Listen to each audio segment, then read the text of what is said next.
तो भारत का आम बजट आज एक बार फिर पेश होने वाला है। नरेंद्र मोदी सरकार 3.0 का ये पहला पूर्ण बजट होगा। निर्मला सीतारमण का ये 8वां बजट होगा और इस बड़ी कवरेज पर लगातार आपके साथ हमारे सहयोगी अलग अलग राज्यों से जुड़े हुए हैं। एक बड़ा पैनल मेहमानों का हमारे साथ, विशेषज्ञों का हमारे साथ स्टूडियो में है और निर्मला सीतारमण अपने आवास से निकल गई है। वो तस्वीरें भी आपको दिखा रहे हैं। ठीक 11 बजे संसद में बजट पेश करेंगे।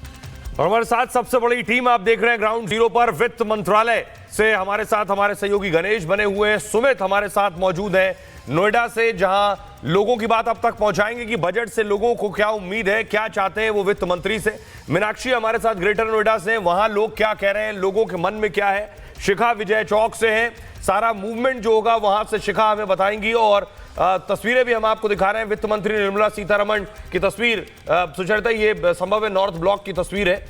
वित्त मंत्री पहुंची हैं वित्त मंत्रालय और वित्त मंत्रालय पहुंचकर फोटो ऑप होगा और फोटो ऑप के साथ वहां के जो कर्मचारी उनके साथ फोटो खिंचवाने के बाद वित्त मंत्री अंदर जाती है, परंपरा का हिस्सा, और उसके बाद यहां से राष्ट्रपति भवन जाएंगे। बिल्कुल, वित्त मंत्री निर्मला सीतारमण, एमओएस फाइनेंस पंकज चौधरी, और यहां से वो जाएंगी राष्ट्रपति से मंजूरी लेंगी इस बजट पर और उसके बाद देश का आम बजट कैबिनेट की मोहर के बाद लोगों के सामने होगा। हम सीधे एक बार मीनाक्षी के पास जा रहे हैं। सुमित हमारे साथ हैं, एक बार सुमित के पास चले जाते हैं। सुमित, जरा बताइए, जैसा मैंने पहले कहा कि कृषि सेक्टर जो एग्रीकल्चर है उस पर एक खास जोर सरकार का रहा है पिछले बजट में भी, लेकिन किसानों की उम्मीद, खेत खलियान से उम्मीद क्या है, जरा वो पहुंचाइए निर्मला जी तक। बिल्कुल, और ये बड़ी बात है क्योंकि अलग अलग बातें हम सुबह से लगातार जब जिस तरीके से समझने की कोशिश कर रहे हैं, कुछ और किसान भी हमारे साथ, उनसे भी बात करने की हम कोशिश करते हैं। आज 8वीं बार वित्त मंत्री निर्मला सीतारमण बजट पेश करेंगी, लेकिन इतने वक्त में बाबूजी बताइए, ये तस्वीर बदली है क्या किसानों के लिए? और आज जब उनका बजट आएगा तो आप क्या उम्मीद कर रहे हैं? किसान तो जैसे पहले है ऐसे आज है, इनसे तो कोई उम्मीद मत करो काहे की। नहीं, कुछ तो आज उम्मीद होगी। आज निर्मला सीतारमण जब अपना पूरा बही खाता रखें तो ये तस्वीर बदल जाए। कम से कम आप ये कर दीजिए। हम तो ये कह रहे हैं कि कच्छ सरमाएदार पे काट के इन किसानों ने दे दे, जो ये भी ना मरे बेचारे, इनको भी इंसान तो वे भी हैं, इंसान हम भी हैं। किसानों के लिए क्या तस्वीर 2014 के बाद से बाबूजी बदली है? नहीं बदली है। 8वीं बार वित्त मंत्री आ रही हैं, आज आप क्या कहेंगे उन्हें कि मैडम ये करिए हमारे लिए? हमारे लिए कहा करेंगे ना तो आज तक करो, न करे सब ये बेकाती रहे सब हाँ कर देंगे। किसान खूब बेकाम है और घाटे ना छोड़े। कहिए ना उन्हें कि हमारे लिए ये करिए। 8वीं बार आए हैं, आज कहिए कि हमारे लिए ये चीजें करिए। कौन सी है वो उम्मीद? नहीं करें, कतई ना करें, बिल्कुल बेकार, जहाँ चले जाएं बिल्कुल ना करें। ज्यादा बाबूजी, आयुष्मान कार्ड में ना तो सारे अस्पताल आते हैं, वो छोटे मोटे अस्पतालों को उनमें लिया जाता है। जो बड़े बड़े हॉस्पिटल है वो आयुष्मान कार्ड पे लेते ही नहीं, और ना सारी बीमारियां आती हैं उसमें कि भाई सारी बीमारियों का इलाज आयुष्मान कार्ड से हो। और गांव देहात में लगभग हर आदमी गरीबी रेखा से नीचे जी रहा है, ना गांव देहात में प्रत्येक किसान का आयुष्मान कार्ड बना है। ठीक है, सारी समस्याएं देखिए, ऐसा है कि समस्याएं जो भी हैं उन पर लगातार बात होती है।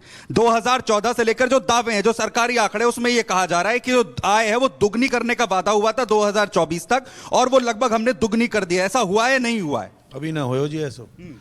बेरोजगारी इतनी है, जमीन गवर्नमेंट ने खरीद ली, और जो लड़का लग रहे हैं वो नहीं कह दें कि भाई हमारे तो ये तो लोकल है। लोकल क्या होता है? लोकल जमीन तो इन लोगों ने ले ली।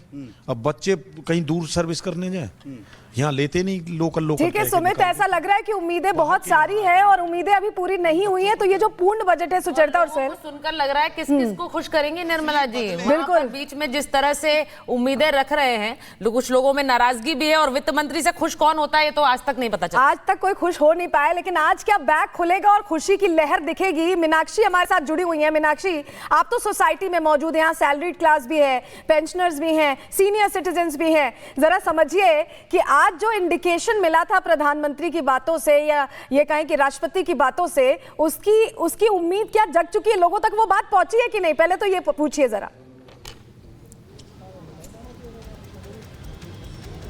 बिल्कुल, देखिए यहाँ पर हमारे साथ तमाम लोग मौजूद हैं, हम इनसे भी बात करेंगे, लेकिन हमारे साथ गेस्ट जुड़े हुए हैं, बहुत देर से जुड़े हुए हैं। एक बार मैं उनकी बात भी सुन लेती हूँ, क्योंकि यहाँ जो लोग हैं उन्होंने कहीं ना कहीं अपनी समस्या दर्ज करवा दी है। उनका कहना है कि आयुष्मान कार्ड से लेकर के जो हाउसिंग सोसाइटी में सबसे बड़ी प्रॉब्लम है वो हो गई रजिस्ट्रेशन की, क्योंकि ग्रेटर नोएडा और नोएडा में जब आप घर खरीदते हैं सभी का सपना होता है एक घर हो अपना। अब ऐसे में क्या उनकी वो उम्मीदें पूरी हो पा रही है, इन सब पर लेकर के हम बात करेंगे। सूर्य कुमार मैथिल जी, आपने सुना यहाँ पर जो लोग मौजूद हैं वो बता रहे हैं तरह तरह की परेशानियां हैं आयुष्मान कार्ड से लेकर के, और जो सैलरी है उनकी या जो पेंशन है उनकी वो तक नहीं मिल पा रही है। धन्यवाद। पहले तो आपको और पूरे देश को भारत माता की जय, वंदे मातरम। मैं मानता हूं कई जगहों पर परेशानियां हो सकती हैं, लेकिन ईपीएफओ के लिए जितना काम मोदी सरकार ने किया है इतना काम पूर्व में 70 साल में नहीं हुआ। दूसरी चीज़, अफोर्डेबल हाउसिंग जो है वो टारगेट सेंट्रल गवर्नमेंट का सदैव रहा है, और जो ये बजट आप देख रहे हैं ये मिशन 2047 विकसित भारत के लिए हो रहा है।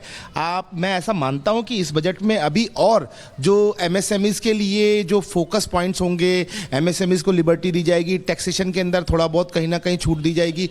और क्योंकि सोसाइटी में बैठे हैं तो सोसाइटी से जुड़ा हुआ एक सवाल मैं पूछ लेती हूँ। कहा जा रहा है कि न्यू टैक्स रिजीम जो आएगी उस टैक्स रिजीम के माध्यम से जब आप घर खरीदेंगे तो आपको टैक्स में कोई छूट नहीं मिलेगी, क्या ये सच है?